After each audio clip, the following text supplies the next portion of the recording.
This podcast contains discussions of violence, crime, and disturbing themes. Listener discretion is advised. Murder, kidnapping, cults. Where the trail goes cold, we keep digging. But let's be honest, we're not professionals, we're not detectives, not criminologists, and we're not even that good at puzzles. We're just two amateurs with a microphone, way too much curiosity, and a love for good mystery. We're definitely going to get it wrong. We'll probably go off on tangents, but we'll have fun. And hopefully, so will you. This is Dead Ends.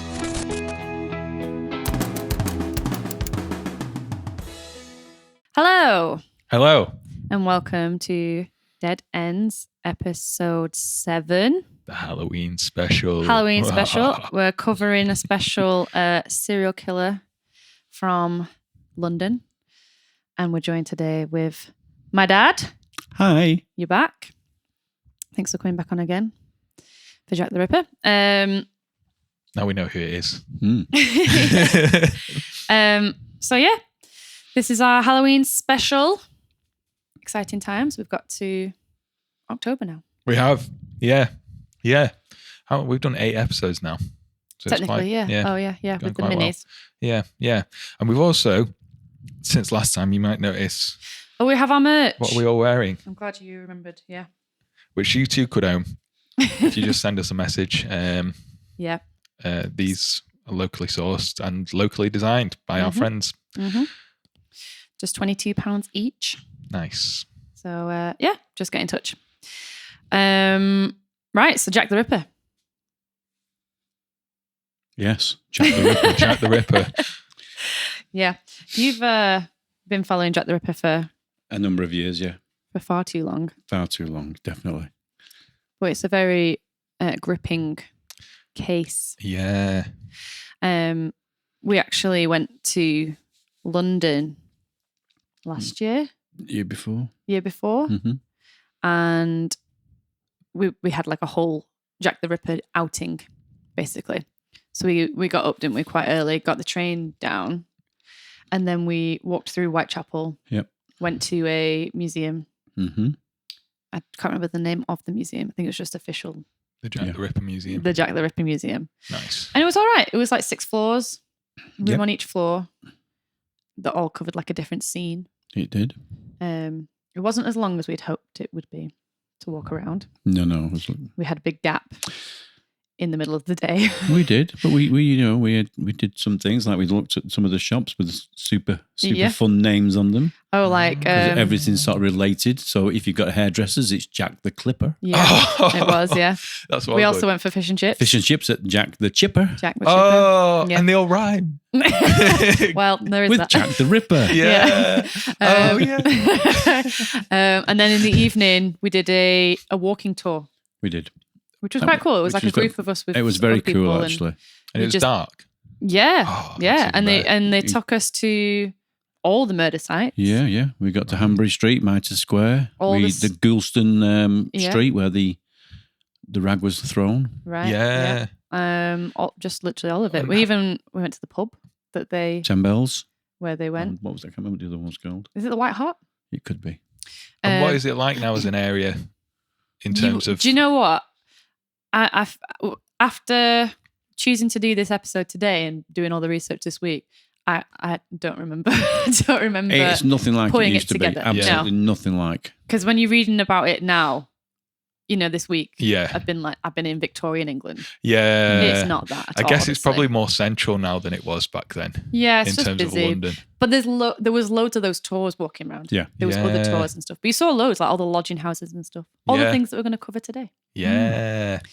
So, do you want to read a little summary?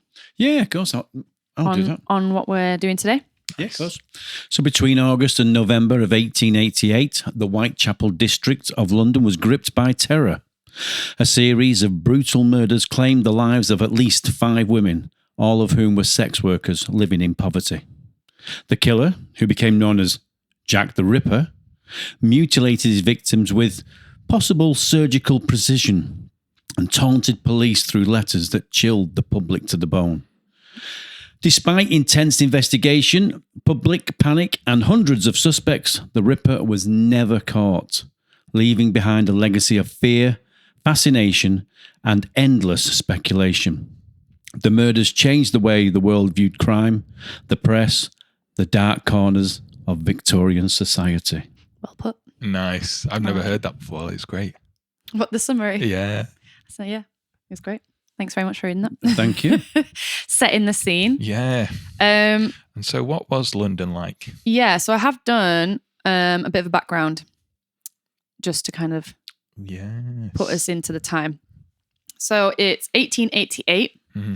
We're in Victorian London. And at this point, London is the largest city in the world with a population of nearly 5 million. It's quite impressive. Yeah. It was the capital for the British Empire, the world's largest port, and a major centre for manufacturing, as we just had the Industrial Revolution. Yes. It became a global political, financial, and trading capital. But whilst the city grew in wealth and expansion, it also was heavily struggling with poverty, as thousands were living in overcrowded and stumbling over words, in overcrowded and unsanitary slums and lodges. I've put a reference of, think of Oliver Twist, Charles Dickens, because that is literally what it's written about. As London was on the rise, it was a huge draw for immigrants coming from poorer parts of Europe. So there was quite a large population of Irish immigrants that settled in London. They were particularly refugees from the Great Famine. There was also quite a sizable Jewish community. There was a smaller Indian population. And basically all of this contributed to London's struggling poverty scene because they just didn't have enough places to house. So whilst the West End was considered a very wealthy part of London with gas lamps and horse-drawn carriages, East London was a completely different world entirely. In particular, East London's Whitechapel district. So thousands of people were crammed into filthy lodging houses, battling with little to no pay and unemployment. Many families were sharing one room. Other people just didn't have a permanent roof over their head, like at all. And it's, if you look on like a map of the Whitechapel, it's just loads of narrow like alleyways, and they were just all reeking of like open sewage. Oh yeah, people just all kinds of stuff just running through the streets, and People because of probably that, stink. there was just disease like spreading really quickly. So everyone was just kind of basically struggling day to day, and because of that, a lot of people turned to alcoholism, mainly gin. But there was violence everywhere, theft, and from that as well, prostitution. For many women, sex work was one of the only ways to earn money, especially as the area's dark alleys and narrow cobblestone streets would work really well for like conducting their business. But it also posed a greater danger. And at this time, the police force was still developing their modern methods, and they were really struggling to like maintain order in this community that was quite on the edge of breaking down. So it's in these alleyways, these women, this community that would soon become the stage for one of history's most notorious serial killers, Jack the Ripper. I do feel like I'm there. And you got to remember that like the gin and the beer that they drunk, they had to because the water was unsanitized. You couldn't drink water in that time as well. So everybody was drinking beer or gin or some sort of alcohol. It's understandable that you'd get addicted, especially if your life is miserable. Yeah. Like, Absolutely. I've got a stat. It was estimated that there were 1,200 prostitutes in Whitechapel in 1888. That's cool. So that's a lot of... Well, I mean, as we're going to find out... That's a lot, yeah. As you find out when we go through all these cases, there's so many. It's like, oh, she ran into this friend and this person ran into that friend. And they're all from that same community. They're all working that same scene, aren't they? Yeah. So shall we dive in? Yes. Into the victims. Well, yeah. Let's do the first one. But technically, she wasn't counted. What a lot of people pose. Yeah. They thought that she might have been actually the first. It's quite victim. divided, isn't it? And that's Martha Tabram. Have you got a little bit of a background on it? So she was born Martha White. Okay. But also known by the name Martha Turner. She was 39 years old at the time she was murdered. So she was born in Southwark, London, on 10th of May, and she had 5 siblings. And after she married, it was probably a classic story for people in this area. She separated due to her heavy drinking, which her husband just wasn't behind. And so that kind of throws her out into hard times. She's selling trinkets on the street and supplementing that with prostitution. So she and her sons, were listed as inmates at the Whitechapel Union Workhouse's casual ward in 1881. But on the night of her murder, she's out on the streets drinking with other women, probably prostitutes. And this is where she's seen with some soldiers, one of them a possible client. So that's who she was. Yeah. So should we have a look at the timeline? Yes. So it starts the evening of the 6th of August. As you said, she's out drinking. And I found it was at the Angel and Crown pub. Did we go to that one? No. I thought maybe that's one. Was it the White Hart Inn we went to? Oh. Okay. Never mind. I can't remember. Somewhere. One of the pubs. We went They're to probably many. different as well now. There's aren't so they? many, Renamed. So she happens to be drinking with her friend who's also a prostitute, Mary Ann Connolly. And I think we will find there are so many Marys. Mary Ann, Mary Jane, Mary, And a lot of them are aliases just because no one wants you to know. So who they they're are. out drinking at the Angel and Crown pub, as you said, with 2 soldiers.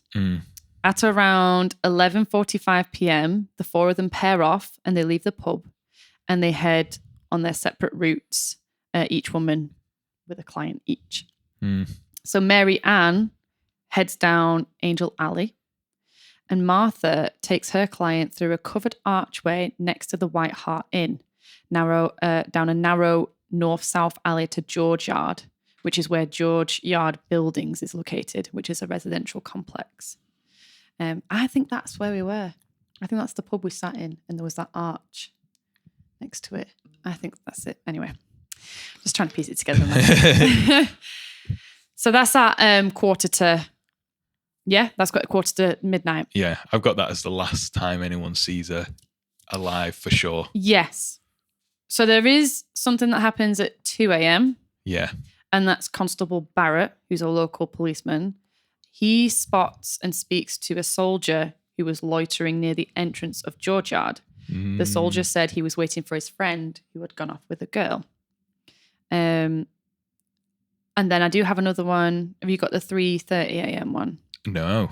Ooh. That's Albert George Crow, who's returned to his flat after finishing work. So he lives at this George Yard building, the residential block of flat. And he notices a body of a woman lying on the ground on the landing above the first flight of stairs. But he mistakes her as possibly a sleeping homeless woman. Yeah. Because there must have been a lot just of people. People just asleep on the streets and stuff like that. So he thinks nothing more of it and he just goes off to bed. And then it's not until 5 a.m. Yeah. when another resident called John Reeves, and I think he lives on like the upper level of the building. He's just on his way to work, isn't he? He's heading out for work. He's a dock labourer, I've got down. And on his way down the stairs, he encounters Martha laying on her back in a pool of blood on the first floor landing. So he goes and gets help. And the first on the scene is Constable Barrett. Yeah. Who is the guy who's spoken to that soldier earlier. And he sends straight away for Dr. Timothy Colleen, who arrives at the scene at approximately 5:30 a.m. It's quite a fast turnaround, that. I thought that in all the cases. Yeah, the doctors there, like... They're very quick. Yeah, they must be like... They just live. Routinely being pulled out. That's just how it is. Yeah. So they find Martha.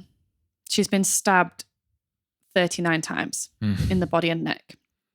This includes 9 times in the throat, 5 in the left lung, 2 in the right lung, 1 in the heart, 5 in the liver, 2 in the spleen, 6 in the stomach, and it was also wounding her lower abdomen and genitals. She's laying on her back and her clothes were raised to her middle, exposing her lower half, which indicated the body was laying in a bit of a sexual position. Dr. Colleen, however, could supply no evidence that there had been intercourse. And he estimated that she had been dead for around 3 hours. So that put her time of death as roughly 2:30, 3:30 a.m. Just after the loitering soldier. Yes. It's interesting that he found no evidence of intercourse when, if she's a prostitute and she's gone off with this soldier earlier. Yeah, you would think. You would think. But maybe he's looking for different signs. Yeah, I don't really know. I mean, I don't know how thorough they are at this time with a lot of their examinations and stuff. What exactly they're looking for. What do they know at this point to look for? Yeah. At the end of the 19th century. Yeah. There's no blood found anywhere else. So it suggested that she's murdered exactly where her body was found. There was also, though, no disturbance or sounds heard by any of the residents. So, like you said, based upon this timeline, it's presumed that Martha was murdered in that next half an hour from when the policeman sees the loitering soldier. Yeah, it's a bit of a weird one, isn't it? She... Mary Ann Connell, that's the girl that's gone off with the other soldier. And PC Barrett do get called upon to identify the soldiers that they'd seen. Right. But the ones that they pick out of the identity parade, they've all got alibis. Right. It's a bit of a weird one. So I was reading up about it. Mary Ann Connell, I think she goes and hides with a cousin for like a week. Like she doesn't want to go and speak to the police. And eventually she goes to like the identity parades and stuff. And she goes to like 2 or 3 and eventually picks out 2 soldiers. But then, they're both just like, oh no, I was with my wife. And the other one was like, I'm at the barracks. Yeah. So they just decide to throw out this. As it's... Yeah. Yeah. I guess you would be, if a lot of your clients probably are soldiers. So you would be like, if I go and rat on these people. Yeah. Then they're not going to come and It's pay potential. me. What do you think so far, Dad? Yeah, I mean, like I say, it's a weird one. I mean, the fact that it was 2:00 when you see the policeman sees the soldier loitering. Yeah. But then the doctor's saying 2:30 to 3. Yeah. It's close. Doesn't. Well, no. My point is, it doesn't take that long to do what they were doing. Surely. I guess not. I mean, it depends how it's happening. It was wham bam, thank you, man. Pay me money. Yeah, as far as what I'm led to believe in 1888, which means that soldier could have gone, somebody else could have come along. Yeah. Yeah, true. She could have taken somebody else up there. So, yeah. There's not enough in this one, is there? No. The only thing about it is it's a frenzied attack. Yeah. It's not stabs. someone just killing someone. It's a frenzied attack on somebody. Yeah. With the amount of stab wounds and on the genital area. Is this the first Jack the Ripper murder? Well, that's it. Has he done this in a frenzied way and thought later on, I'm gonna do this more carefully going forward? Maybe because this is the only one he didn't. They don't officially cut things out, as well, isn't it? Yeah. Or the only one he didn't have time to cut things out necessarily. Possibly. Yeah. I did see somewhere that it was speculated that maybe it was a gang attack or something completely unrelated. Because at the time as well, through all of these cases, they're all saying murder was just it was just happening everywhere anyway. Yeah. And I mean, we're looking today at 6 victims. 5 of them are the actual ones that they match to him. This person, they've not technically attached to him, but there's loads that could also, that they say that they could be his victims. Yeah, because so many people are dying. So it's hard to tell, but yeah, it's just it's interesting. Yeah, and I think I looked into timings because we were a bit like how specific, accurate. And it seems like because the police timings were so accurate on this is our patrol, it takes this many minutes to do. Yeah, we do it at this times. It was quite accurate in the times we have within reason. Yeah. And even people coming home from work, if you're leaving work at the same time, because they would have had church clocks, station clocks, which they would have seen, people waking you up. So actually the timings that witnesses are saying are probably quite accurate. Yeah. Like it probably was 2 a.m. Yeah, within reason. Yeah, definitely. But then the time of death, I wonder if that's like the inaccurate bits. Yeah, because as we will find, there's quite a few cases going forward where the doctor's gone, oh, I think it was this time. But people have said, oh no, I saw it at that time. And I mean, they're judging it on how cold a body is. Yeah. But if a lot of these prostitutes are sleeping outside anyway, hanging out. Well, it's not that if you're not going to be cold anyway. If you've been slashed open and all your blood's gone, you're as well go colder quicker, aren't you? So I feel like a combination of things that are not being brought into. And I wrote down the ways they checked at that time, body cooling. Yeah, so they'd just feel the blood pooling. So if all your blood's gone out, they were looking at, is the blood pooled at the bottom of your body yet? Right. And that would indicate how long it's been. But if your blood's all gone, how can you tell that? Yeah. And like if the muscles are stiffened yet. Yeah. So they were the main things. They just like, they got rigor mortis. That makes sense. Is the blood pooled and how cold are they? I wonder how they check now. I don't know. I'll have to look into it. Yeah. Yeah. So that's technically the first Jack the Ripper victim.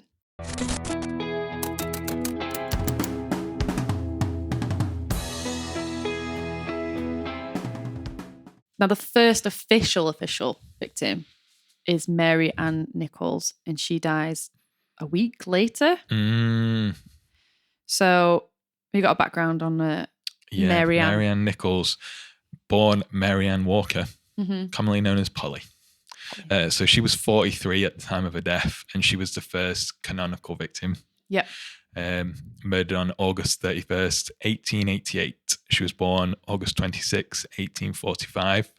So she, similarly, several periods of life in the workhouse and different lodging houses. She's lived with her father for a time, but left because they were having a quarrel, having disagreements. She's worked as a servant in Wandsworth, but left that job as well. Right. And then she started to spend her earnings on alcohol, and through that become involved in prostitution. Yeah. And That's that theme. lifestyle. Yeah. And a lot of them, it seems like they have started with some sort of structure to their lives, husbands, good family backgrounds, okay jobs for their class. Yeah. And then they've just fallen into alcoholism. Yeah. And prostitution to support themselves. And that's where we find her on the 31st of August, 1888. Right. So it starts at 20 to 2 a.m. So 1:40 a.m. on the 31st of August, 1888. She's turned away from a lodging house at 18 Thrall Street as she didn't have enough money to pay for a bed for the night. So she heads down Osborne Street and runs into her friend, Ellen Holland. They chat for a moment. Ellen attempts to persuade her to go back to Thrall Street for the lodging house, but Mary Ann refuses, saying, I've had my lodging money 3 times a day and I've spent it. So she's basically saying, I'm going to go and find it. And it's noted from Ellen that she seems she's all right about that. She feels like she's going to achieve that this evening. It's also noted that it's clear to Ellen that Mary Ann is quite intoxicated as well, because she's like slumping against the walls and stuff like that as she's walking away. So they part ways around 2:30 a.m. and Mary Ann walks off towards Whitechapel Road. Now, this is what we believe is the last time that she's seen alive by anybody. So around an hour later, a man called Robert Paul leaves his home on Foster Street to head out for work. And whilst walking down Bucks Row, he spots a man in the middle of the road who says, there's a woman lying on the pavement. And this man is Charles Cross, who has also been on his way to work. This is when Mary Ann Nichols' body is discovered. They look over the woman on the ground, and she lay on her back with her eyes open, her legs straight, her skirt raised above her knees. They touched her face, which was still warm, but found her hands cold to the touch. And Cross believed she was dead. However, Robert Paul thought he could hear some faint breathing and thought maybe she's just unconscious. Neither of them go to get help. No. This is a theme through all of these where I'm just like, why is nobody going to investigate? Anyway, neither of them go to get help. and they're worried about being late for work. Naturally. Okay. Yeah. So they pull down her skirt to cover her lower body and then rush off to work, and they hope that they can like run into a policeman on the way to like report the body they found. It just happens though that Constable John Neal is just around the corner doing like a bit of a beat walk, and he discovers Mary Ann's body at around 3:45 p.m. With his lantern, he can see that Mary Ann is laying on her back and has a deep cut across her throat. She's still bleeding and parts of her are still warm despite her cold hands. All right. Yeah. Constable John Thane then soon joins. He's been notified by, I don't know whether it's Cross or Robert Paul, basically. Someone. They've managed to get this guy to come on out. And he joins the scene and he is sent immediately to fetch a doctor, which is Dr. Rhys Llewellyn. Nice. Did I say that right, Sam? Is that the first time I've got a name right straight? Yeah. It's only taken us 8 episodes. Great. He arrives at the scene roughly at 4 a.m. and he states that he believes that she has not been dead more than half an hour. So this suggests that when Paul and Cross first find the body, it's within minutes, basically, of her dying.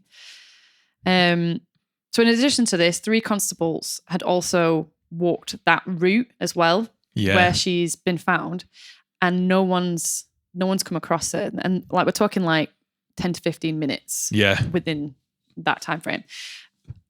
I think it was 2 officers walk past exactly where her body is, and they've not seen it, and another one walks past the end of the street and he's not seen anything. So like you said, it can be really quick turnaround. So she's taken to the morgue to be, what's the word? Postmortem. Postmortem. Yeah. And they discover that both sides of her face have been bruised by either a fist or the pressure of a thumb before her throat wounds have been inflicted from left to right. I'm reading the official report, by the way. That is a range. Either she's been punched or someone is... Yeah. One of these 2 wounds measured 8 inches and the other 4 inches in length. Both reached to her back vertebral column. Her vagina had been stabbed twice.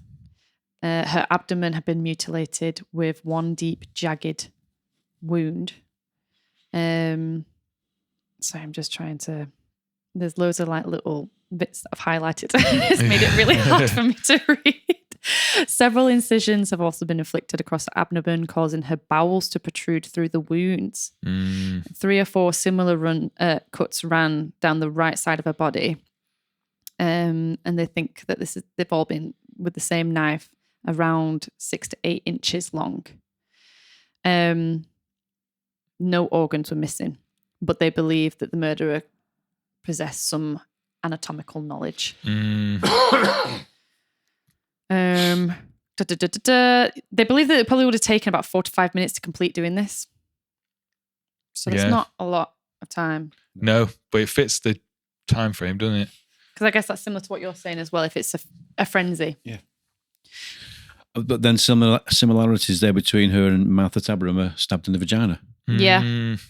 To me, that was the start of it, and he's working, making himself better and doing things differently, getting his MO right, working out. Well, I guess that's how it. When you've looked into other serial killing cases, they get. I want to say better. I want to say better. You know what I mean? They perfect their craft as they see it going forward, don't they? Yeah, because in this one, he doesn't take any organs either, does he? No. It's just they're protruding. Yeah. So it's a bit further. Yeah, that starts and then to eventually, Yeah. So they think that death would have been instantaneous with everything that's gone on. And they think that, again, she's murdered exactly where she is because there's no blood trails once again. There's also, they look around to see if there's any wheel marks, from carriages or anything like that. Right, yeah. There's nothing like that. They said something about was able to determine this fact because wounds inflicted to an individual's body after death do not result in blood spattering and may not result in an extensive amount of blood loss from the body. So they think that she's died instantly and then done it all, so she's not bled, and that's why there wasn't Yeah. Because they said that they were quite concerned because there's quite a lot of them done to her. Yeah. But there's not like a load of blood at the scene. If the heart stopped pumping, then even if you get an artery, it's not pumping out as much. Yeah. So we left nothing. There was no witnesses. A quote from Detective Inspector Joseph Helson said, "There's not an atom of evidence that can be obtained to connect any person with the crime." And that's a theme in all of them as well, isn't it? Yes. There's just no way of knowing. Yeah. I mean, as we get further and further along, there's, again, I mean, nothing usually gets left except for a case further along with the April we'll come to. But just, I feel like there are witnesses usually, but no one seems to do anything. No one seems to act on anything. Like the two guys just then that like they've come across a body, but their priority is not to be late for work. Yeah. I guess if you're seeing it every day and your job is life or death. I mean, that's I guess that's it. How often are they seeing it? Yeah. And if I know it's happening a lot, but how often are you actually walking across like an really actual dead and to this degree of like injury? Yeah. I mean, if they don't seem that shocked, like her body's in quite a state. Yeah. And the two guys who find her are just like, I think she's dead. Yeah. But if someone found that these days, they'd be like traumatized. Like, I think it's fairly suspicious with this one. Yeah. With the guy in the street. Charles Cross. The first one. Yeah, I think it's fairly suspicious. I mean, the fact that he's going, oh no, she's dead. And Robert Paul's going, oh, I think I can hear her breathing. He's like, nah. Do you know what I mean? That's how I'm playing it out in my head is that he's just going, no, he's dead, mate. We need to get going. Let's just go to work. Yeah. Yeah. We'll notify someone on the way, don't worry. Yeah, interesting. Yeah. Yeah? Yeah. What? Trouble is if you just jumping along, if you're going to kill all these women, why do you stop? If you get incarcerated, if you die. Yeah. So Charles Cross didn't die until 1921. That's my only issue with some of these who we're going to look at later on. Yeah. Yeah. Yeah, I don't know. He didn't die until if it was Charles Cross. As it stands though, right here though, like from this point, it looks suspicious. He looks pretty dodgy. He does look, in a way, he looks dodgy. Yeah, he's stood in the middle of the street. Yeah, the body's only just been murdered. Yeah, he's the only person around, so he's either seen the killer walk off or he is the killer. Yeah, yeah. Interesting. We'll have to see if there's any similarities as we go along. So the next person is Annie Chapman. Annie Chapman. Oh, Betty. So, Hanbury Street. Yeah. So, similarly, she was denied lodging for the night. But her background, she was born Eliza Ann Smith and known as Annie Chapman, nicknamed Dark Annie. Dark Annie. Although I haven't found out why. That would be an interesting story, I'm sure. Dark Annie for the soldiers. She was 47 years old at the time of death. The second canonical victim, murdered on September the 8th, my birthday. Although I was born after 1888. But still. And so, again, similarly, she had a marriage which struggled due to her drinking. Yeah. Which I never thought it'd be like every single. I thought the men would be the ones drinking more. But it seems like, a lot of these women have that issue, and then that ends their marriage. Yeah. And so her husband provides her with a weekly allowance, but she can't live off it. So that pushes her into doing this prostitution work. Yeah. Which is how she sort of comes across this industry. So similarly, she's alcohol plus prostitution, and that puts her in this area. So she was denied lodging and is on the streets, and that's where we find her. Yeah. On September the 8th. Yeah. So it's roughly like just around midnight, just after midnight. I've got 12:10. She's turned away, and it's from Crossingham's lodging house at 35 Dorsal Street. Like you said, due to lack of funds for a bed. It was a regular lodging house that she used to stay at quite often. I think she actually did stay with someone who used to pay it for her every now and then. Yeah. Anyway, but they're not around at the moment. But she leaves, and then I quite like this bit. She returns at 1:30 at 1:35 a.m. with a baked potato, which she eats, and then she leaves again. But I just like that she came back home for a baked potato. And she left saying to the lodge watchman, who's John Evans, "I won't be long, Brummy. See that Tim keeps the bed for me." I found that interesting because I don't know if Brummy. I think Brummy is slang for Birmingham, for a Birmingham person. So I don't know if this John Evans is or Brummy. Yeah. Yeah. I don't know. Or it was just a nickname, but that's what she said. Yeah. And he watches as Annie walks off in the direction of Spitalfields Market. Yeah. Yeah. And then they don't know what she does for the next couple of hours. There's no witnesses, nothing. It's not until 5:30 a.m. that a woman called Elizabeth Long observes Annie talking to a gentleman outside the back of 29 Hanbury Street. This woman is positive that the woman is Annie, but she doesn't see the gentleman's face because he's got his back stood to her, basically. But the description she does give of him later on is that he's maybe over 40 years old, slightly taller than Chapman, dark hair, and a foreign, shabby, genteel appearance. Not sure what that looks like, if I'm being honest. But no. He's wearing a brown, low-crowned felt hat and possibly a dark coat. And she managed to overhear some of their conversation. She heard the man ask Annie the question, "Will you?" To which Annie replied, "Yes." It's pretty riveting conversation, that. Will you? What do you think she was asking? Yes. I'm guessing it's prostitution. I'm guessing, yeah. You think? More than likely. It makes the most sense. Yeah. It's also said that Elizabeth is certain of the time for this sighting because she just heard the chiming of the nearby clock strike the half hour. Yes. And just this was before she entered 5:30. 5:30. Okay. Yeah.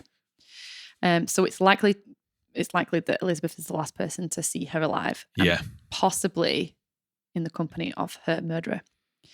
Yeah. Now, if we go back to 5 a.m., John Richardson, who is the son of a tenant at 29 Hanbury, goes into his backyard to check the padlock on the cellar is locked still. Yeah. His mum lives there, doesn't she? Yeah, I think she lives upstairs.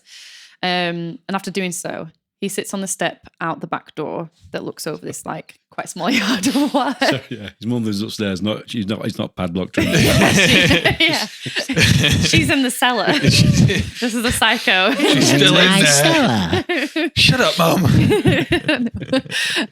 Yeah. It's quite a small yard when you look at the picture. Yeah. Isn't it? Yeah. And he's sat within He sat on the step. Yeah. And I think he's trimming some leather that's hanging off his boot or something with a knife. Yeah. He's not there very long, a few minutes maybe. And then he leaves through the front door, which he closes behind him. The back door is still open to the backyard. Yeah. And then only 15 minutes later, a neighbour at 27, so the next house along, he enters their yard of their property. And he says that at that time he hears a woman saying, "No, no."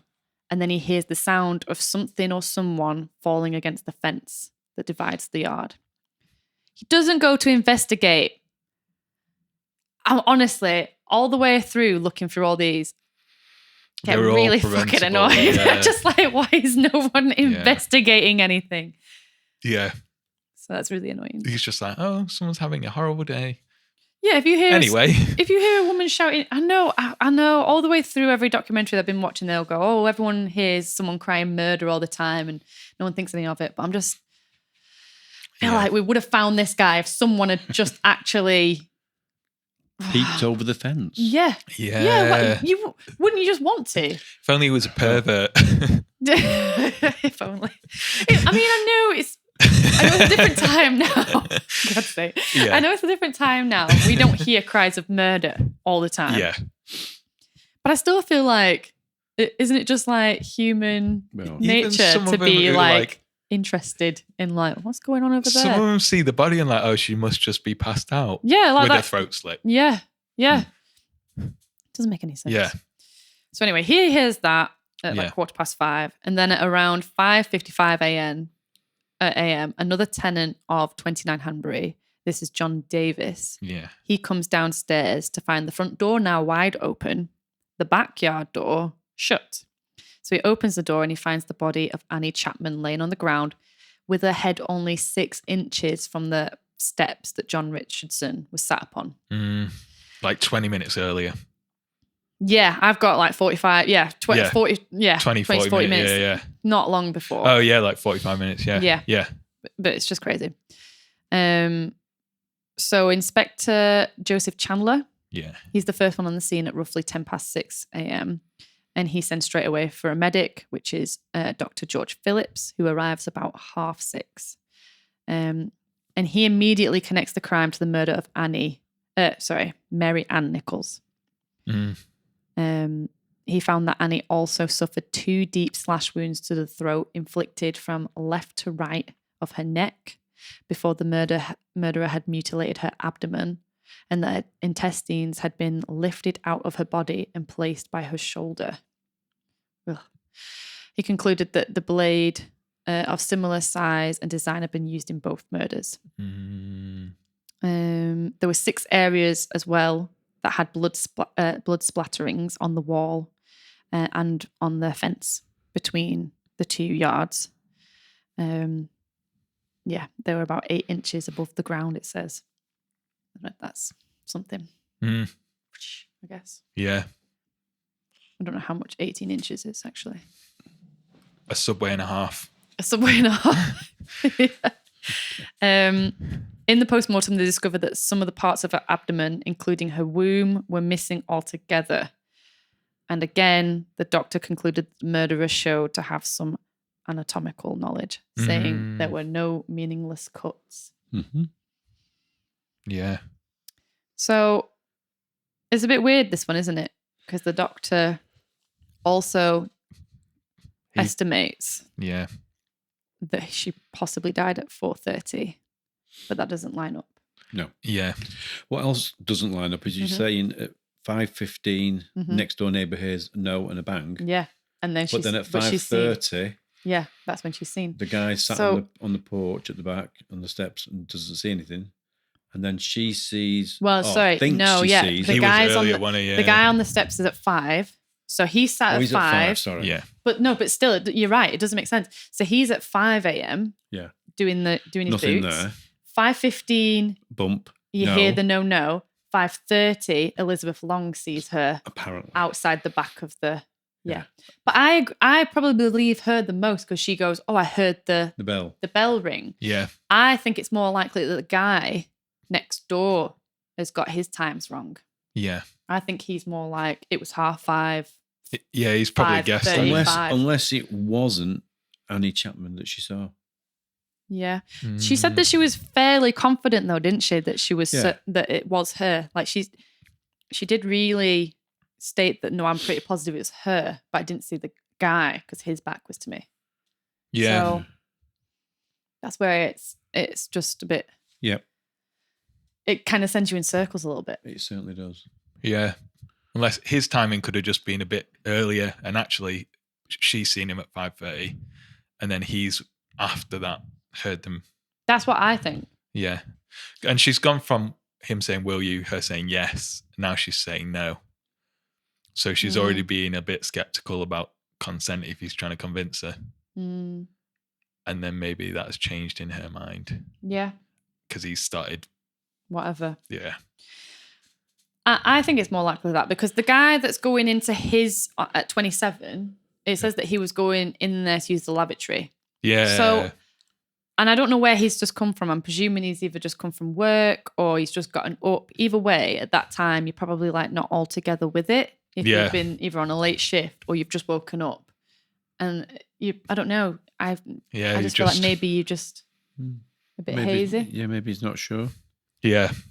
I just think maybe he's it got was his time 5:35, not 5:15. I think so. I think it's more likely that he, because then that would then line up, right? Wouldn't it? Yeah, it would line up perfectly. Yeah. Truthful. Yeah. And then with the time of death, he's estimated it initially at 4:30, but then he goes back on himself saying, I could have been wrong. It Yeah. was cold that Which morning. really helps, doesn't it? It was extremely cold that morning, Yeah. or colder, Yeah. and she had lost an extreme amount of blood. Yeah.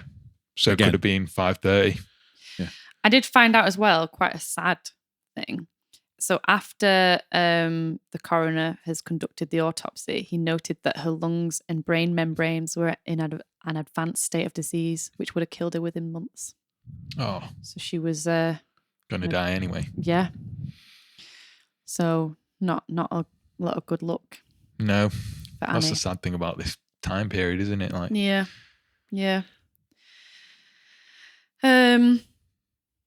So if we're going chronologically as well, this is when we actually get the next thing that happens is they receive the letters. yes, Have you got some stuff on that? the Dear Boss letters. Mm-hmm. I've got it. It's like a few days before. 3 days before the next Yeah. murders. Yeah. The news received a letter saying they were preparing for the murder. Mm-hmm. And then after those murders, which we'll go into in a sec, Yeah. they received more letters. It was a postcard after that, wasn't it? Yeah, and that's where yeah. that's where Jack the Ripper comes from, isn't it? Because you signed it. Yours truly, Yeah. Jack the Ripper. Yeah, he mentions in the letters as well he's planning to do the next job and that he was going to clip the ears off the next victim. Yes, he does. So that's just something to point Keep out. in mind. Yeah. Because then we don't have just one. I think it's just meant to be one. It's just meant to be Elizabeth Stride. But unfortunately, it does become, as he Two. refers to, as the double event Yeah. with Catherine Eddowes.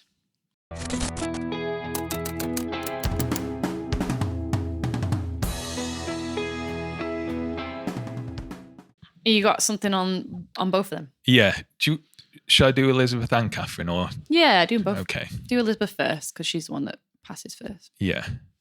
So interestingly, and with a lot of these, a lot of them live in lodging houses on Flower and Dean Street. Yeah. I guess just coincidentally, it must just be a area where a lot of prostitutes live. Well, they're all really close knit. When we looked at when we went there, they're all like just there. Yeah. So they're naturally going to be know each other. So Elizabeth Stride, born Elizabeth Gustavdotter in Sweden, known as Liz Long. Liz Long. Liz Long, yeah. Okay. I'm just going to move on from there, actually.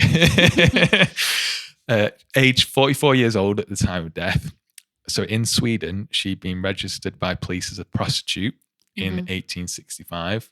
In London, she and her husband ran a coffee shop for the time. But again, marriage deteriorated and they separate. So following that, she has financial struggles. She becomes alcoholic, prostitute for money. Classic. So it's always the same story. Like, well, I think he's targeting a particular. Yeah. Because again, with Catherine Eddowes as well, she was 46, pretty much similar age, born in Wolverhampton, also known as Kate Conway. Okay.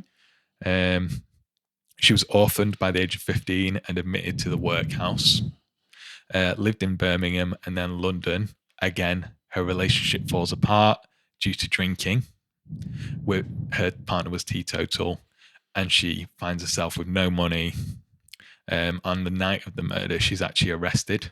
Yeah. For being drunk and disorderly. She's locked in a cell until 1 a.m. and then released.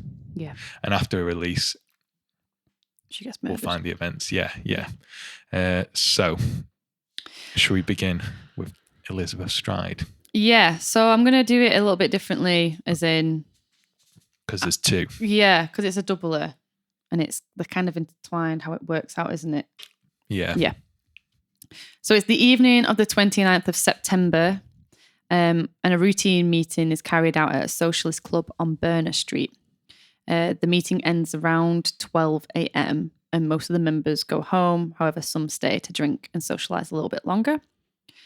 At 12:30 a.m., Joseph Lav, that's right, isn't it? Yeah, I think. Yeah. I wasn't sure if I'd written his name wrong. Joseph Lav goes outside to get some fresh air through the building site's side entrance, which leads into Dutfield's yard. So it's like a little alleyway, like a little well, you can fit a horse and a carriage down there, but Yeah. to go down. Where was I? Yeah. He's there for about 10 minutes and then he returns back inside, followed by another member called Morris Eagle. And he joins in just a few minutes later, basically, after he's returned back from escorting a woman home. Then, only 20 minutes later, a horse-drawn carriage makes its way down Burner Street with its driver, Lewis. Go on. Anyway. Deemschutz? Sure. Yeah. And he was a steward of the clubhouse. When he turns his horse to walk into Dutsfield Yard, which is where this side entrance is, the horse quickly pulls to the left and he thinks he can see something in the darkness on the ground. So he gets down, lights a match, and he can see a woman laying on her side against the wall. And this is at 1 a.m. So in a panic, he rushes inside to check his wife that she's okay. And then when he sees that she's fine, he alerts the other members that a body's been found outside. They all run outside and they can see that a woman's throat has been cut and that a stream of blood was running down the yard. So a few members run out to find the police officers. This is the body of Elizabeth Stride. So have you got any, like, where she's at earlier that night? I've got one bit. A guy called Israel Schwartz is walking down Burner Street and sees a man throwing a woman to the ground in front of the entrance to this social club building. The woman screams 3 times loudly. Mm-hmm. Israel identifies her as Elizabeth Stride. And so at the time he crosses the street, not wanting to get involved, as everyone, and sees another man smoking a pipe. Yep. I've got the man who attacked the woman seems to address the pipe smoker shouting Lipsky. Yep. The pipe smoker then follows Schwartz as he carries on his journey down Burner Street. Yeah. But I've got that they're not sure if this guy was like, the pipe smoker, did he know the attacker? Or do they know each other? Was he just, because Israel Schwartz has a Jewish look to him, is the attacker just a racist shouting anti-Semitic comments? Yeah. And does this other guy just walk off because he's like, no, I'm not interested. So no one really knows if he was in cahoots with this guy or he's just like, because he does, as he's following him, he eventually just trails off. Yeah. So was he just like, let's stick together a bit? Yeah. And that was at 45, 1:45. 1:45. Nice. Before that, I think some people do see her a couple of times just randomly with like a respectably dressed man is what keeps coming up. And one of them, just a few minutes before the murder, actually, Constable William Smith says he saw her in the company of another man who was carrying a small parcel and had a respectable appearance. So that's probably just before that, what you've just said. Yeah. Yeah.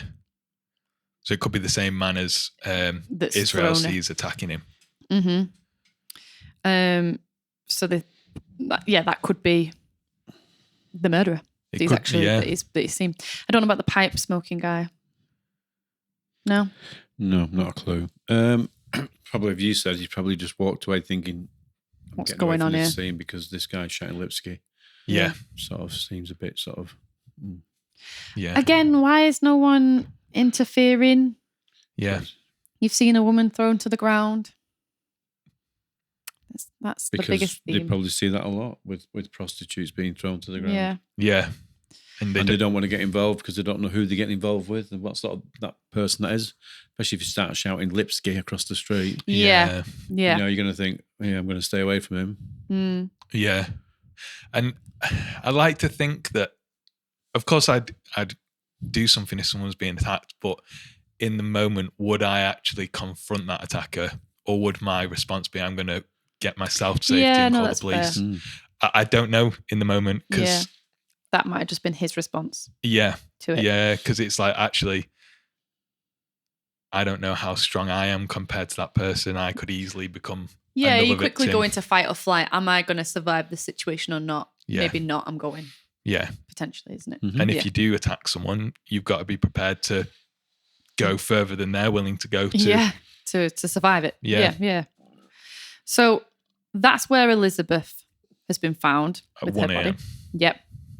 So just less than a kilometre away at roughly the same time. So I've got down 1:15. Constable Edward Watkins is patrolling Mitra Square. Yeah. Mitra? Mitra. Thank you. Mitre. Mitra. Do you know what? I say all these words beforehand, and then as soon as we start recording, my brain goes, "You're going to say this wrong," and it happens every single week. And I can only apologise. I mean well. Anyway, he's going across. I've just forgotten how to say it. Mitre. Thank you. He's patrolling Mitre Square along his beat path, and it's currently at this time deserted. He says that he would pass through this square roughly every 30 minutes. So he is doing this whole loop. And by the time he comes back to his next loop, which is about 1:45 a.m., he goes in and he finds the body of a woman laying on her back in a pool of blood, her throat cut, stomach ripped open, and her bowels protruding out. And this is Catherine Eddowes. You've done the background on her. Yes, yeah. Yeah. So on the evening of her murder, she had been out drinking and gotten so drunk that she was actually found lying on a pavement in Aldgate High Street, which caused a bit of a scene, and the police came basically around 8:30 that evening and take her to a nearby police station. And as you said, she's kept there until 1 a.m. So sad. Yeah. Yeah. Just keep her in all night. She would have... Yeah, she would be fine. Wonder why she was released. It must just Sober be enough. Yeah. Oh, right, That was okay. it. Like, yeah, you've sobered up now. You're sobered up, off you go. Yeah. Taking up You're having a space. free bed for the night. Yeah. Yeah. Or everyone would do it, wouldn't they? Just Yeah. So she leaves, at 1 a.m. and she's released. And then at 1:35 a.m., she's spotted in the company of a man near, Mitre Square. thank you, by witness Joseph Lowend. Yeah. And his two friends. He's all about the bass. Joseph Lowend. Lowend, yeah. And they're basically walking down the street past this couple, and which is including her. And he pays quite close attention to the couple and noticed that the man in her company had the appearance of a sailor with a reddish handkerchief around his neck. And this is 10 minutes before Catherine's body is found by the police. So they find her body, and that's the last time I think everyone sees her, basically. And then, and then she's found. So the doctors are called to the scene after the policeman finds the body, and that's Dr. George Sequeira and Dr. Frederick Brown. They arrive at 1:55 a.m. That's like 10 minutes later, isn't it? Yeah. Yeah. That's well Again, super quick turnaround. They say that they find the body on its back, the head turned to the left shoulder, the arms by the side of the body as if they'd fallen there, both palms upwards, fingers slightly bent. A thimble was laying off the finger on the right side, the clothes drawn up to the abdomen, the thighs were naked, the left leg was extended in line with the body, the abdomen was exposed, the right leg was bent at the thigh and knee. The bonnet on the back of the head was off, and there was great disfigurement on the face. The throat was cut across, and there was a handkerchief. Neckerchief, yeah. I don't know if that's the same one, the red one. The red one. The intestines were drawn out to a large extent and placed over the right shoulder. Oh. Sorry, I've read it wrong. It's because this is the first time I'm reading it, and I'm just like taking it in as we read it. Yeah. And he's done that in the last one as well, hasn't he? Yeah. Something about the shoulder, wasn't it, in the last one? And they removed the womb, don't they? Is that this one? Yeah. Right. I've not got to that bit yet, but yeah. There's quite a bit. Yeah. It's just terrible. The lobe of the right ear was cut obliquely through. And that was the letters. Well, they thought that maybe that could be something from the letters, basically. It's what I find crazy is that they say that can all be done in this short time, but that's a lot to do in There's 5 loads minutes. going on there. I mean, this goes on. This whole thing that I'm reading is just, it goes on for ages. Like the body's not stiffened yet, so they think that it's happened within the half an hour. Bruises, just loads of stuff happening. Because I've got at 1:40, another police constable just looks into the square. He doesn't go into it. Right. Okay. And he doesn't notice anything. Yeah. It's like, doesn't notice anything wrong. And then 5 minutes later, his colleague returns on his beat and finds the body. Yeah. Yeah, but you are talking in Mitre Square at that time. It was absolutely pitch black in that. Do you know what? Because we went there. Not see anything. We went there at that time, roughly that time, and they made a point, didn't they, of going, look how dark it is. So she could have been. They could have been. And it was dark when we had lamps. Right. Yeah. No way. There was no lamps. You nothing. can't see anything. There was no gaslight. Because that was where I was like, 5 minutes to do all that is. But that makes more sense if it. He could have just not noticed. But like you said, the womb and kidney was missing. Because that comes back as well. The kidney comes back later. Yes. Well, as in it's referred back to. Yeah. Don't know if it's the same one. But they believe that basically Catherine had died within minutes of her body being found. Yeah. So so that's where they're at with her. But back at the murder scene of Elizabeth, the doctors have concluded also that they think she's died within minutes of her body being found. Yeah. But unlike the other murders, she only had an injury to her neck. The throat was deeply gashed and there was an abrasion of the skin about 1¼ inches in diameter, stained with blood under her right brow. No abdominal mutilation. So that's different to the other ones. Well, they say obviously.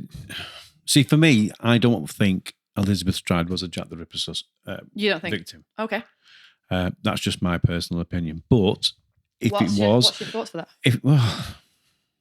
I mean, the other side is you could say that it is, and he obviously slit her throat, heard the horse and cart coming, went down to the back of the yard and hid, and then escaped. So that is what they because because of that, because he was frustrated because he'd not done it, he went to find somebody else. Mitre Square, chip chop chop. Yeah. So that is what they think because they say it's only like a 15-minute walk. Yeah. Between these two locations where these two bodies. So, like you said, there is a potential theory there. He's doing the job, the horse and carriage walking. He can't get back out of that alleyway. So it's only when that alleyway is cleared, then he makes his escape. When the driver goes in to go and check his wife, basically, and alert everyone, that's his time to run out. Lucky. And like you said, he's only got 15 minutes to get over. It's plenty of time for him to find someone else, basically, and do it over there. So, why do you not think it's that? Because there were other murders, obviously, in December. Rose Myler, there's Alice Mackenzie, there's Francis Coles that got murdered, and they just had the throat. They just had the throat slit. Just that, and it's just a case of, was this a copy, or just something, or was it just the thing of the time? Because everyone probably had knives. I'm going to kill this woman. Let's make it look like it's Jack the Ripper. Yeah. Well, there is that, but also I guess if we're looking at what's been said earlier that night with the. Who is it that's walking down? Israel, is it? Yeah, Israel. And he notices this man throwing a woman to the ground. It could be that she's not done a good enough job. Yeah. Or she's not agreeing to do the job for him or something, The man who Israel sees is shouting at him, which... So it's aggressive. In no other murder has there been evidence that... Someone's shouting. Someone's being aggressive and... Plus, if there's someone stood on the other side of the street and you're about to murder them... Yeah. Would that not maybe... He seems smarter than that. That's what I mean. I feel like he's been more sneaky. Unless he's just getting cocky. Don't know. Yeah, there's that as well. Yeah. All the others there's been no witnesses to the actual murder.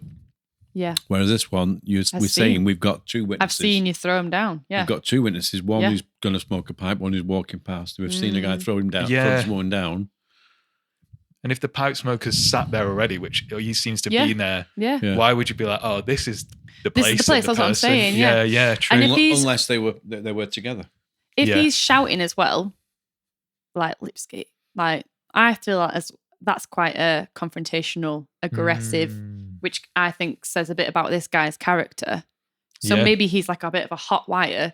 He's just thrown a woman to the ground. He's clearly not in a good place. So it could just be that he's just randomly, he's just a random person that's gone, oh, see you later, hag.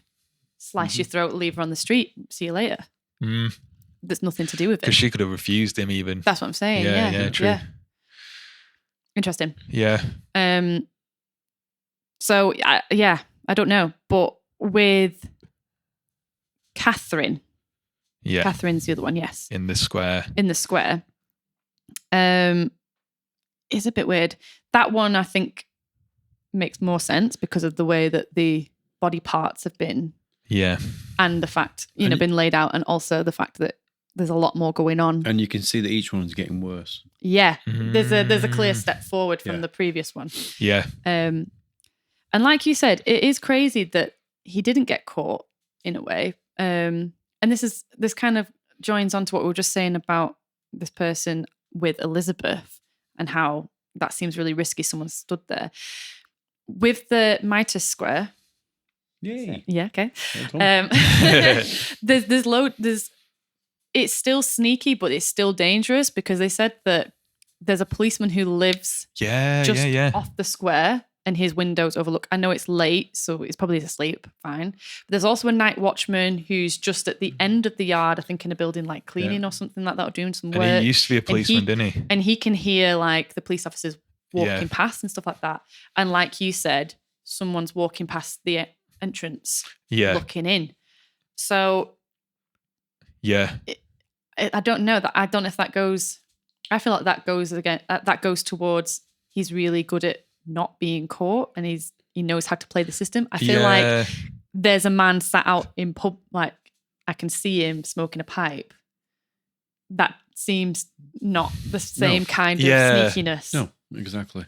Yeah. Do you get what I'm saying? I don't know if I'm making sense or not, but because it seems like maybe he likes the thrill of maybe getting caught, but still being safe about it. Yeah, because it's said that they've died from the first wounds, most of these women. So he seems to have known how to kill them instantaneously. So then he can do what he wants to do about them. If I remember rightly, it was said that he came from behind, held the face and slashed. So hence there was no blood on him. Right. Yeah, right. So the blood would already been splattered out on the bam, bam, bam. Yeah, because they'd be dead from that. Yeah. And they wouldn't have made any noise. They wouldn't make any noise. Yeah. Yeah. Whereas if he's you would make a lot of noise. Yeah, absolutely. Yeah, so that's been done first. Yeah. But there's nothing found around her, like evidence from him, but they do find a cross. Is it to the north? Northeast. So it's like a few blocks away. They find a bloodstained cloth around Goulston Street. You found it, excellent. And that's at 3 a.m. And they find that is a ripped portion of Catherine's apron. And this is where they have the message. I've not written down the message. Have you got someone got the message written down? The Jews are the one not to be blamed for nothing. Did you just know that off the top of your head? Have you got that written down? Nice. You serious? Yeah. That's impressive. Nice. Yeah. So they find this bloodied cloth, which is her apron, a bit of it ripped off, and then there's this Jewish message. Jewish. There's a message on the wall. And it's from that message. I can't, and I think what I've seen, I can't work out if it's anti-Semitic or it's like a Jewish person making a statement about. I can't. What is it again? Say it again. The Jews are the ones not to be blamed for nothing. Yeah, it just doesn't make any sense to me. I don't even know what that means. Yeah. Jews. It's a bit of a circular message. That it is. Yeah. Just goes in. But it doesn't mean it was done by the Ripper. No. And they said that. Is it just pure fluke that this guy's run along, there, wiped his hands on this apron, chucked it in there, and that's where that happened to be a message? There. Yeah. Because if you've killed somebody and the police are out looking for you, you're running or you're getting fast away, throwing this, you're not going to stop and. Yeah. Oh, sorry, officer, I've been caught. Do you know what? Also, as well, with the letters that get sent in and the postcards. Yeah. that handwriting all matches, but it doesn't match Oh yeah, the wall the writing. wall handwriting. But with the letters, So that, you know, there's only one letter that the police actually felt was real and from Jack the Ripper, and that's Yeah. the From Hell one. right. Mm, The others they thought was done by journalists. Yeah. Yeah. But I guess they've not even. Yeah, I don't know actually. I was just the handwriting is just. Someone's done all of them together. Yeah. Regardless whether it's real or not. Some that doesn't journalist has match. done that to make a few bucks on his paper. Yeah. Which journalists do these days. They still do it.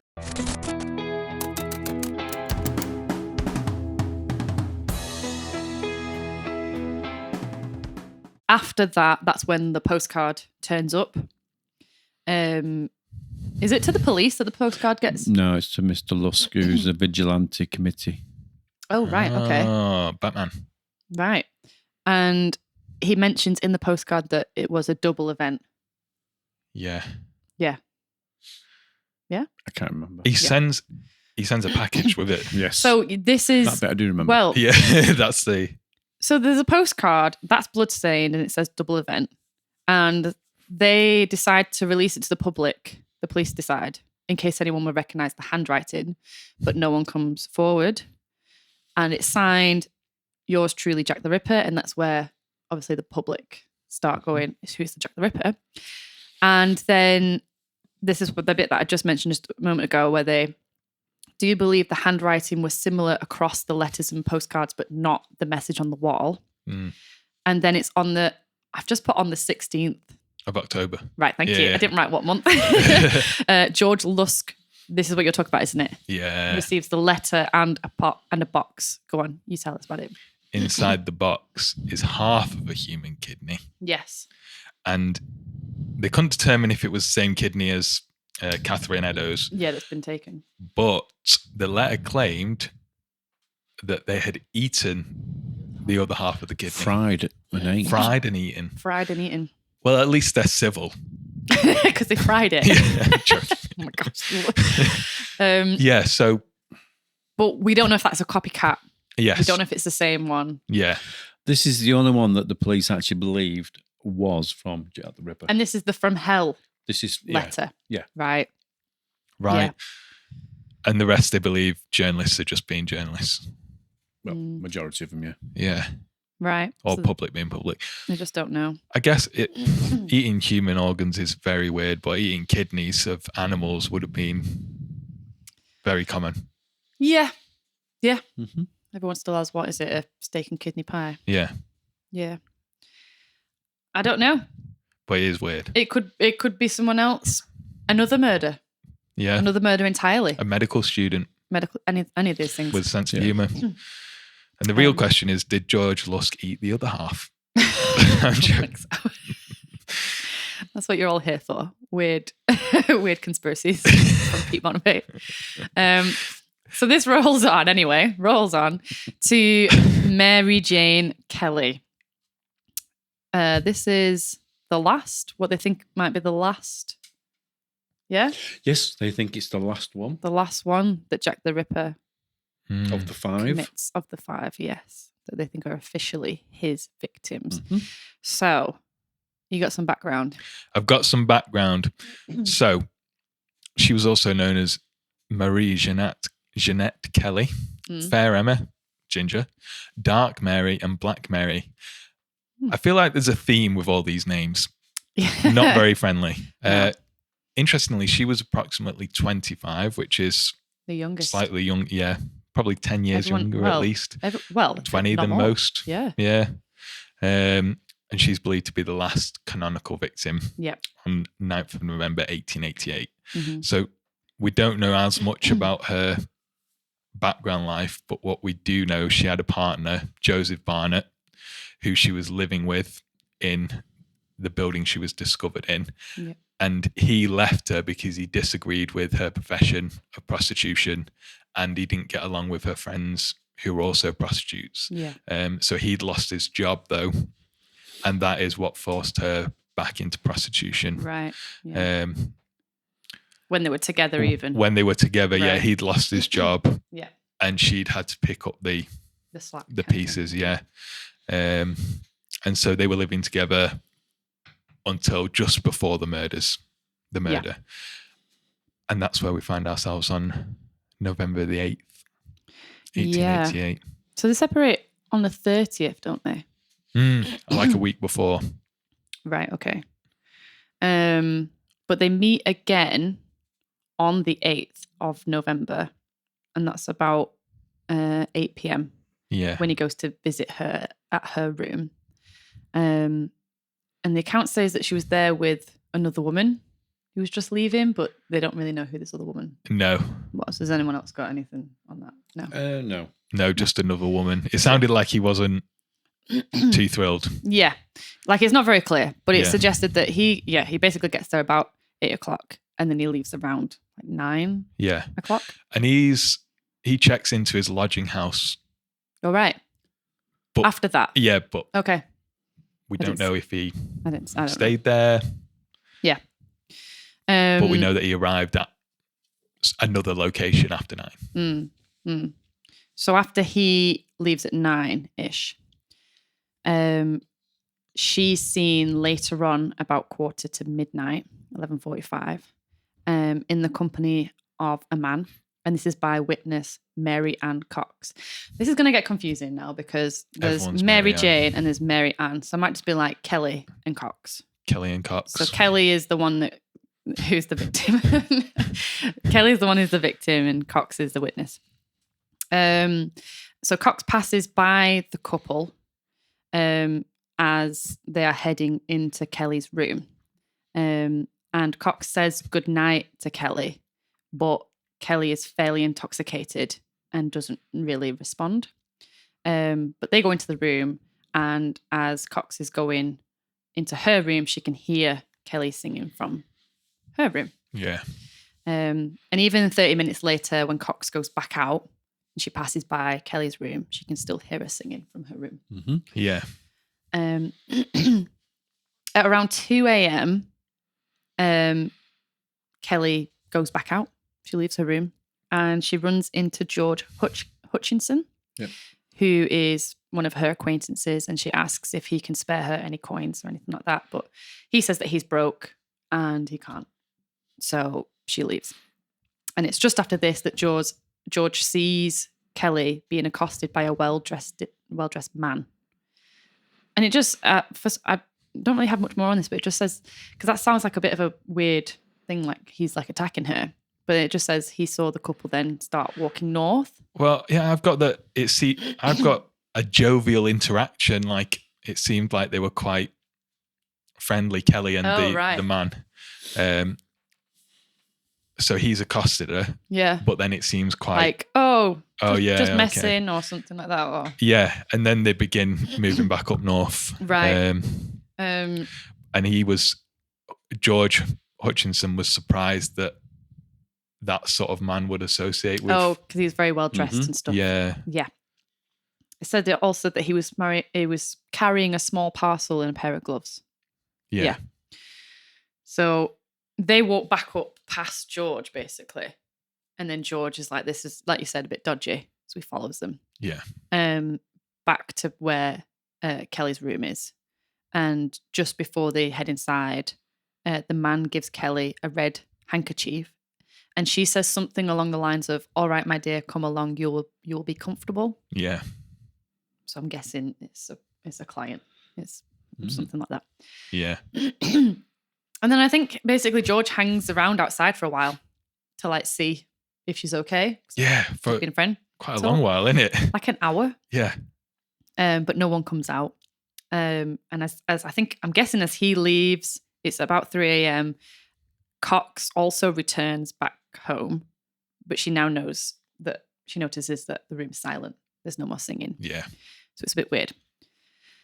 2 witnesses say that at approximately 4 a.m., they hear cries of murder coming from the direction of kind of Kelly's room or somewhere nearby that, whilst other residents say they don't hear anything. And then it's the next morning. So it's It's the 9th of November, and the landlord of this complex where Miller's Court, he notices that room 13, which is Kelly's room, haven't paid rent, and he sends his assistant, Thomas Bauer, to collect money at 10:45 a.m. He heads round, knocks on the door twice, there's no response. He goes to look through the window, but it's obstructed. So when he puts his hand through some broken glass to move it, that's when he sees that there's a body of the tenant covered in blood. The door was locked, and when police officers arrive, they have to open it with a pickaxe. But there's nothing really in the room that gives any clues or anything like that. But there are clothes being burned in the fireplace. So they thought it was a bit weird. Yeah. And then it's her body. Which is the worst. Which is the worst one. Yeah. Have you got that? I've just got that her face is just cut beyond any chance of recognition. Yeah. Her breasts have been cut off. Part of her leg's been torn off and stripped. Here she is. They did find, if I'm not mistaken, in the kettle and on the thing, part of it, was it a heart? Oh. I'm almost certain that was mentioned. I'm going to check this up. So, yeah. I mean, there are... If you are going to watch on YouTube, you might look this up and look at the pictures. They are quite gruesome. Yeah. Well, yeah, I did accidentally come across, because I didn't want to, I was trying not to look at the pictures, if I'm being honest. And then I did find a picture and I was, yeah. That was pretty horrific. There's actually 3 photos from the room. Actual photos? Actual photos. Yeah. Yeah. But there are actually, I have found 3 different ones. Originally, they only thought to be 1 photo, but there's actually now 3 been found. Oh, God. Yes. Oh, my goodness. So there's loads going on here. That is crazy. So her body parts have been moved as well. So the uterus and the kidneys were found in various places, with one breast under the head, the other breast by the right foot, the liver between the feet, the intestines by the right side, and the spleen on the left side of the body. Oh, God. The flaps removed from the abdomen and the thighs were on a table. Yeah. That's absolutely disgusting, isn't it? And this is basically stripped her. Yeah. Everything. Face was gashed, all directions, nose, cheek, eyebrows. You could not recognise who it was. Yeah. Yeah. Lips were blanched and cut with several incisions running down to the chin. Yeah, it's very gruesome stuff, this, isn't it? This is like, if this is him, then this is the furthest he's ever gone. Yeah. And I guess because this is the only one that's been inside a room. Not out on the street. And so he could take his time. Yeah. And the fact that he's thrown clothes on the fire to keep it lit so he can see what he's doing. Is that what you think that is? Not, yeah. Well, I guess there's not really much. It's a possibility. Obviously, there was a fire glowing. There'd been something burning. So obviously you can see what's going on, what you're doing, whereas other ones are pitch black, and so you can take your time. Is there anything missing from this one? Not sure. I think they thought the heart was missing, but I'm sure they found it on the fireplace and in a. I could be wrong with that. Oh, the heart was absent. Right. So maybe that is that, and I'm just not seeing where it is at the minute. But yeah. Oh, that's a fair grim death. Yeah. So she's found. Have you got what happens after that kind of thing when the police kind of arrive and stuff? I don't feel like there was much. There wasn't. I know, because I think they break in. Yeah. And then it's like proper crime scene. Yeah. Yeah. Because this is the only one that there's photos. Yeah. I didn't know that until a few seconds ago. Yeah. Yeah. So there must have been a lot of attention and movement. I've got that the time of death is placed between 1 and 4 a.m. Right. But they don't really know. No. Because how would you if it's that? No. Like if you tell him from temperature, blood and muscle, and that's all gone. Yeah. Well, I guess it'll be between 2 a.m. 2:30 and 4, wouldn't it? Because she's seen by George, I guess. So yeah. Yeah. But even then, that doesn't really help anything out, does it? No. Doesn't. Yeah. So that is the official final victim. Yep. Obviously, they don't know for sure. There's so many other cases, like you said. Mm-hmm. There's others that you mentioned not too long ago, earlier this evening, that had similar injuries. Throats cut, yeah. Yeah. But mainly just throats cut, if I remember. Is that Elizabeth? Is Elizabeth Stride? Frances Coles, I think, was one. Alice Mackenzie. Rose Milett were 3 others that were...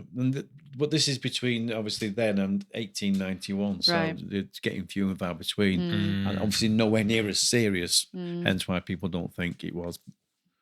Yeah. Maybe the throats weren't cut as much. Yeah. Thanks so much, guys, for listening to today's episode. We've just covered all the victims of the Jack the Ripper Canonical 5. We've done this one a bit too long today, so tune in tomorrow night where we will do part 2, and that'll be covering suspects that we feel are the most important ones to cover and any potential theories. So see you then.